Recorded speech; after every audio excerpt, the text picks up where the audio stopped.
यार आईटी में जाने से कुछ तो मतलब सिंपल सी बात है फायदा होता है, तो लोग रिस्पेक्ट करते हैं। एक बैक बेंचर जिसकी 50-60% आती थी वो कैसे मतलब जेईई की प्रिपरेशन में घुस गया।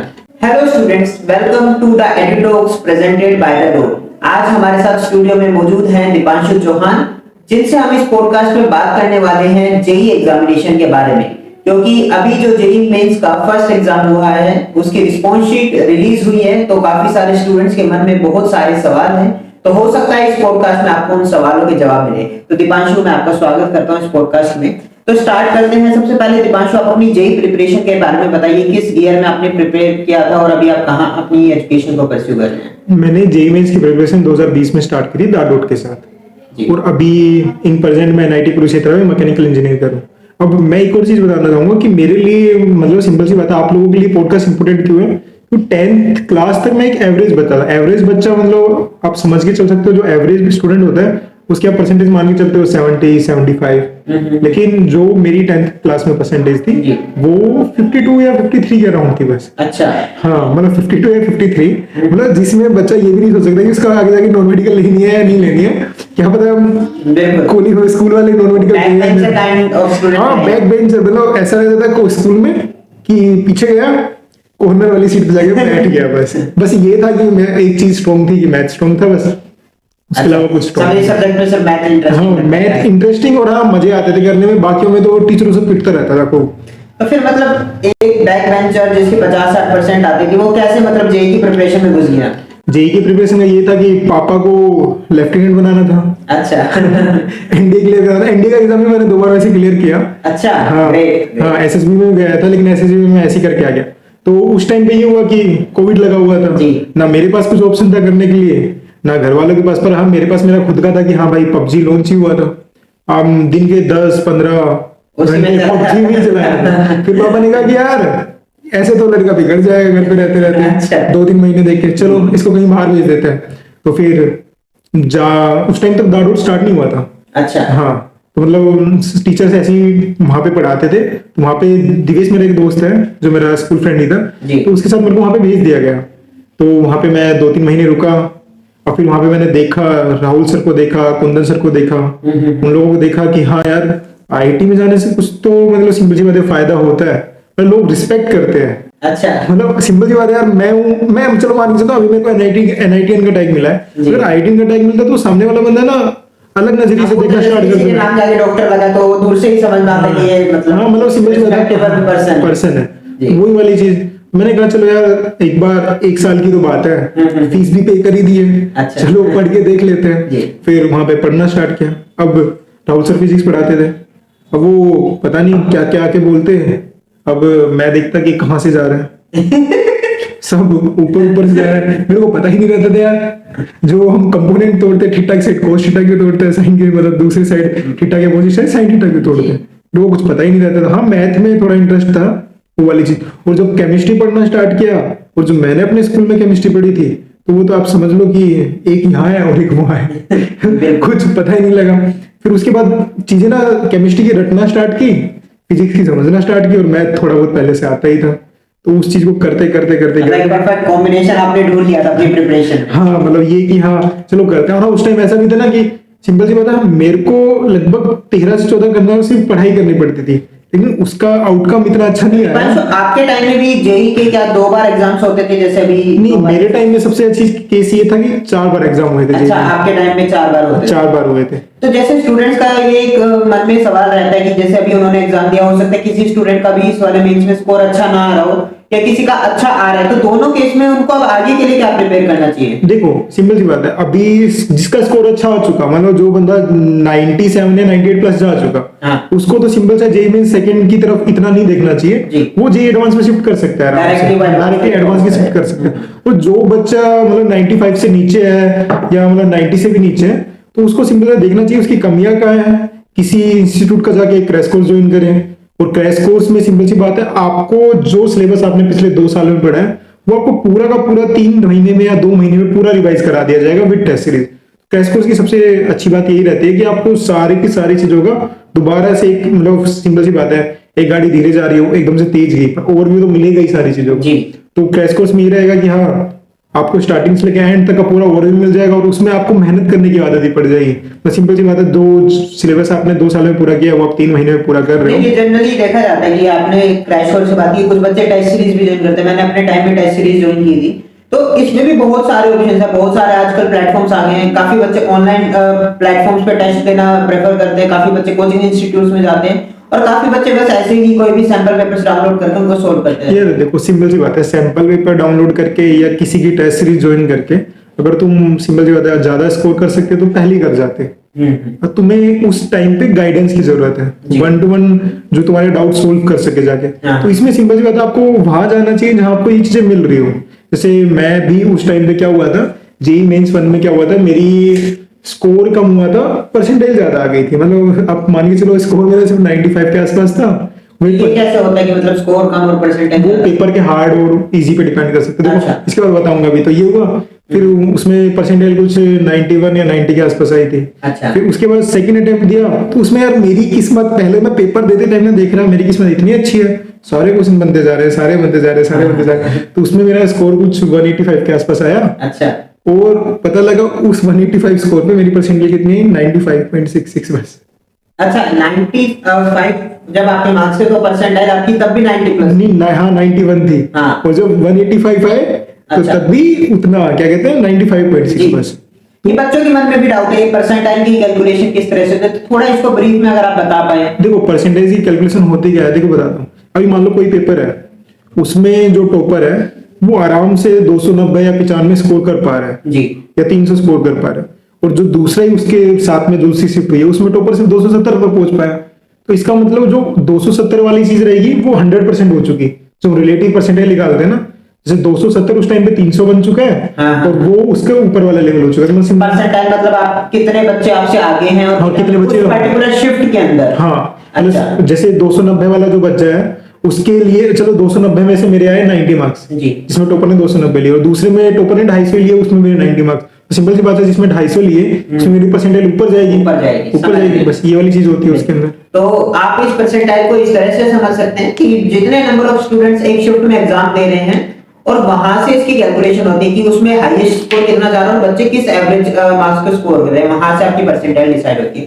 दीपांशु, एक सवाल और की, अभी जैसे बच्चा पूरा साल प्रिपेयर करता है, अभी जैसे मेंस का एग्जाम हुआ, इसके बाद भी एडवांस में भी कुछ महीने हैं, तो ये जो लास्ट का टाइम है ये कितना इंपॉर्टेंस रखता है मतलब आपकी प्रिपरेशन में? यार देखो, जो लास्ट के 2 महीने होते हैं ना, वही रियली इंपॉर्टेंट है, 2 या 3 महीने। उसमें क्या होता है, सिंपल सी बात है, अगर आप आईआईटी की लाइन पे हो तो आप अंदर घुस सकते हो जी।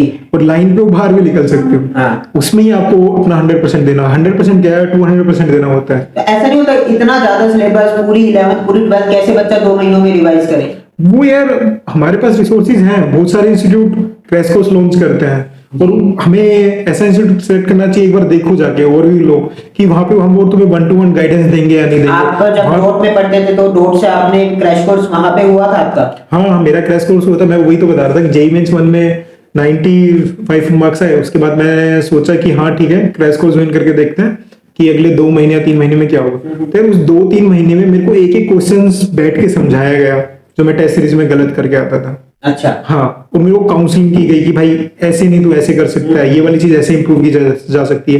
तो सिंपल सी बात है, मैं आईआईटी की लाइन से थोड़ा सा पीछे रह गया। हाँ। मतलब वही चीज है, तो थोड़ा सा डिफरेंस। हाँ थोड़ा सा डिफरेंस रह गया, और थोड़ी मेहनत करते तो जा तो सकते कभी रिग्रेट होता है कि आईआईटी में नहीं जा पाए, थोड़ा और मेहनत करते तो जा पाते, या एक और ड्रॉप ले सकते थे, कुछ ऐसा? रेग्रेट यार सिंपल सी बात है, रेग्रेट एक 3-4 महीने ही होता है, उसके बाद जब कॉलेज स्टार्ट हो जाता है तो नए दोस्त। एक स्पेसिफिक सवाल पूछता हूँ कि एनआईटी और आईआईटी में क्या डिफरेंस है? मतलब अगर बच्चा जिसके मेंस में भी अच्छे मार्क्स आए तो वो क्यों अभी एनआईटी को छोड़ के आईआईटी की तरफ फोकस करे अपना? देखो एनआईटी आईआईटी में मतलब डिफरेंस, सबसे इंपॉर्टेंट डिफरेंस ये है कि आईआईटीज में जाओगे, एक तो एलुमनाई नेटवर्क स्ट्रॉन्ग है, और एलुमनाई नेटवर्क स्ट्रॉन्ग होने का कारण क्या है, आईआईटीज में ऑल इंडिया के बच्चे आते हैं जी। लेकिन एनआईटी में 50% बच्चे, जैसे अभी एनआईटी कुरुक्षेत्र ले लो, 50% बच्चे हरियाणा के ही होंगे। जो स्पेसिफिक वहां पे है, स्पेसिफिक हरियाणा के ही होंगे, और 50% बच्चे बाहर के होंगे। और आईआईटीज में जाके आपको पूरे इंडिया के टैलेंटेड बच्चे वहां मिलते हैं, वो एक एटमॉस्फेयर। हाँ, एटमॉस्फेयर वहां पे मिलता आपकी है। कॉलेज जर्नी के बारे में थोड़ा बताइए। वो मतलब जो बच्चा एनआईटी में जा रहा है या आईआईटी में जा रहा है, वो आगे के लिए क्या एक्सपेक्टेशन रख सकता है? एक्सपेक्टेशन मतलब सिंपल सी बात है, मैं जिस हिसाब से गया था तो मैंने अपना पूरा फर्स्ट ईयर तो एक्सप्लोर किया था अच्छा कि मतलब अलग अलग चीजें, मैं ब्लेंडर भी सीख रहा था जिसे 3D एनिमेशन वगैरह अच्छा, बनाते हैं, जी। मैंने डीएस से भी स्टार्ट किया था।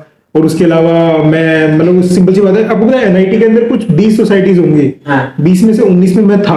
अच्छा 19 सोसाइटी ज्वाइन कर रखी, तो मेरा सारा टाइम उन चीजों को मैनेज करने में निकल जाता। हाँ चीजें अच्छी भी लगती थी, पेपर से 2 दिन पहले पढ़ लो मार्क्स आ गए, मतलब स्टार्टिंग से मैंने सीजीपी की तरफ नहीं देखा। और जो चीज का आपके दिमाग में प्रेशर नहीं रहता ना, वो एवरेज अपने आप ही चलती है। मतलब जैसे आप मान के चलो अभी जो बच्चे जेईई एडवांस का प्रिपेयर कर रहे हैं, सबके दिमाग में प्रेशर होगा या नहीं होगा, होगा या नहीं होगा, होगा या नहीं होगा। हमें सिंपल से उनको ये बोलना चाहिए, भाई देख मेहनत कर, होगा तो होगा, नहीं होगा तो मतलब सिंपल सी बात है, तूने अपना 100% दिया है, नहीं अपना होगा 100% आपको तो देना है। अपना 100% देना है। जी। अब नहीं होगा होगा वो तो छोड़ दो यार, तुम्हें फल मिलेगा नहीं मिलेगा, बस अपना 100% दो। तो स्टूडेंट्स जैसा दीपांशु बता रहे हैं कि एक बार अगर आप मेहनत करके इस रेप्यूटेड कॉलेज में घुस जाते हैं, भले वो एनआईटी हो आईआईटी हो, वहां पे आपको प्रॉपर एक एटमॉस्फेयर मिलता है जिसके अंदर जाके ऑटोमेटिकली जो आपका ब्रेन है वो क्रिएटिविटी की तरफ शिफ्ट करता है, आप नई नई चीजें एक्सप्लोर कर पाते हैं, आपको उस तरह का एलुमनाई नेटवर्क मिलता है। तो दीपांशु कुछ एंडिंग वर्ड्स आप जो अभी हमारा पॉडकास्ट बच्चे देख रहे हैं उनके लिए कुछ भी आप बताना चाहें तो। देखो अभी मैं जैसे कि अभी रिवाड़ी में हूँ, मैं देखता हूँ यहाँ पे 5-6 इंस्टीट्यूट है अभी भी। जी तो अभी जैसे डाडूट ने भी क्रैश कोर्स अभी लॉन्च किया है, जी तो उस क्रैश कोर्स का ज्वाइन करने का फायदा पता है क्या है? क्योंकि हमारे यहाँ पे जितनी भी टीम्स है, पूरी की पूरी टीम्स, जी। मैं अभी आया मतलब 3-4 दिन पहले ही आया तो मैंने देखा सारी टीम्स आईआईटीएंस है। जी तो जो बच्चे को 1-to-1 गाइडेंस देती है, और एक बार डाडूट आप विजिट करके देखो तो वहां पे आपको पता लगेगा कि एक एक टीचर आपको बैठा बैठा के एक एक चीज समझाएगा। मैं मतलब मैंने यहाँ पे आके देखा, मैं ऑब्जर्व भी कर रहा था, मैं वीडियो भी शूट किया 1-2 अच्छा कि यार ऐसा सिंपल सी बात है यार, कहाँ आप और को उसमें जाओगे क्लास में 100 200 आप एक खुद बात सोचो, एक क्लास में 300-400 बच्चे बैठे हैं जी। उस क्लास में जाके टीचर को सिंपल सी बात है नाम तक नहीं पता होगा, बिल्कुल सही कह रहे हैं नाम तक नहीं पता होगा, है ना। और यहाँ मैंने ये देखा है कि यहाँ पे जो हमारे टीचर्स हैं उनको बच्चे के नाम तक याद है। हाँ भाई यहाँ कहाँ तेरे को प्रॉब्लम आ रही है, सारी चीजें बैठा बैठा के समझाते हैं। अब खुद एक चीज सोचो यार, देखो सिंपल सी बात है, फीस तो दोनों जगह सेम ही देनी है, जी लगभग सेम ही देनी है, क्या पता यहाँ पे थोड़ी कमी हो वही वाली चीज है। तो आके एक बार देखो कि यार टीचर्स कैसे कैसे कर गए। और दूसरी एक चीज, अगर पेरेंट्स को भरोसा नहीं होता तो आगे एक बार एक क्लास खुद लेके देख ली। बिल्कुल। तो स्टूडेंट्स एंड पेरेंट्स जो आप इस वीडियो को देख रहे हैं, जैसा दीपांशु बता रहे हैं कि आप खुद एक्सपेरिमेंट कीजिए, खुद एक्सप्लोर कीजिए, किसी के इन्फ्लुएंस में डिसीजन लेंगे तो करियर आपका है, किसी और का नहीं है। तो आपको अपना करियर को शेप देना है। लास्ट के कुछ मंथ्स हैं जिसमें आप अपनी प्रिपरेशन को बूस्ट कर सकते हैं। कि जैसे कि अभी आप देखते होगे ना कि मैं अपनी प्रिपरेशन के बारे में बताऊं तो मैंने 12th में ही स्टार्ट किया था। जी। मतलब 11th का आप समझ के चलो कि कुछ नहीं आता था। हाँ। तो 12th में ज्वाइन किया था, और 12th में ये करके कि जो भी मेरे दोनों साल का मतलब 11th-12th का सिलेबस वो एक साथ किया था। तो एक चीज उन बच्चों को बताना चाहूंगा कि जो बच्चे मतलब 10th या 11th में सिंपल 10th में कम परसेंटेज आई और 11th में उन्होंने अच्छे से तैयारी नहीं की, तो 12th में भी इजीली कोचिंग वगैरह ज्वाइन कर सकते हैं।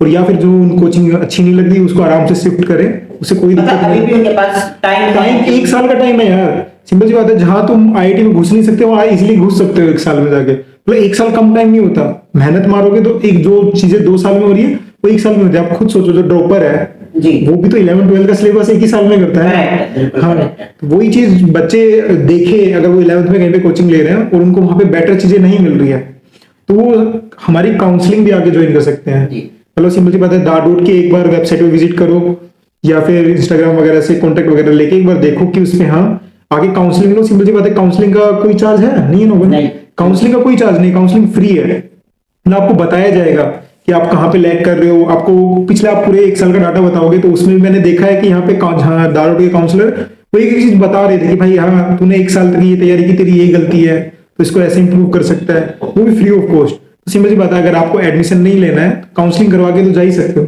हाँ एटलीस्ट जो आपके पास फैसिलिटीज आप उसका पूरा बेनिफिट ले सकते हैं। और मजे की बात यह है कि जो हम नेटवर्क की बात कर रहे हैं कि आईआईटीज में आपको डॉट के अंदर एक अपना एलुमनाई नेटवर्क मिल रहा है। जो बच्चे आईआईटीज में जैसे दीपांशु जैसे बच्चे हैं आप उनसे कनेक्ट कर सकते हैं, डायरेक्ट गाइडेंस ले सकते हैं, not just from the teachers but from the students who actually studied here at the DOT and now they are studying into different NITs और IITs। सो आज के पॉडकास्ट में thank you so much Deepanshu, आपने बहुत ज्यादा बढ़िया इंसाइट्स दी और I hope कि जो स्टूडेंट्स इस वीडियो को देख रहे हैं उनको काफी हेल्प मिलेगी। तो अभी अगर आपका जो भी स्कोर बन रहा है उसमें आगे के आने वाले डेज काफी इंपॉर्टेंट होने वाले हैं। आप अपनी प्रिपरेशन को वापस से बूस्ट कीजिए, देखिए कहाँ कमी रह गई है उसको इंप्रूव कीजिए, and I wish you all the best for your upcoming exams. Thank you.